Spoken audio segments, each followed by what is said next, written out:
कर्म कधीच कॅन्सल होत नाही. चांगलं कर्म असलं तरी ते आपल्याला भोगायचं आहे आणि वाईट कर्म असलं तरी ते आपल्याला भोगायचं आहे. दान, पुण्य, पैसे वाटून वगैरे पुण्य नाही भेटत. जर मी पाप केलं असेल आणि मी म्हटलं, की मी एखाद्याला पैसे दान धर्म केलं, तर मला पुण्य भेटणार, नाही भेटणार. कर्म चांगलं असतं ते आपोआपच होऊन जातं. मनामध्ये असा विचार येऊन नाही, माझं पाप मी पाप केलेलं आहे आणि ते मला फेडायचं आहे. तर मी दान पुण्य केल्याने, देवाधर्मामध्ये पैसे वाटल्याने किंवा एखाद्याला पैसे वाटल्याने, एखाद्याची भूक मी पूर्ण केल्याने आपलं पाप कमी होत नाही. ते नकळत घडणारं जे आपल्याकडून कर्म असतं, ते आपलं पुण्य असतं.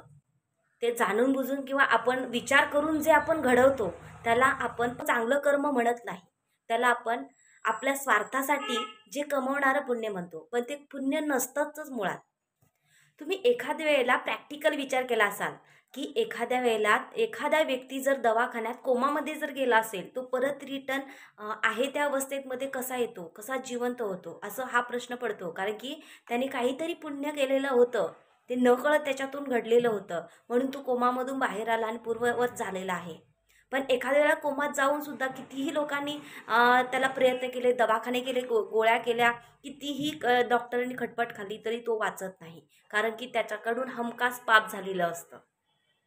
त्यावेळेला आपल्याला कळतं की पाप आणि चांगलं कर्म काय असतं. शेवटच्या क्षणाला कळतं आपल्याला की चांगलं कर्म काय होतं आणि वाईट कर्म काय होतं. यामधला फरक आपल्याला हे जग सोडून जाताना कळतं.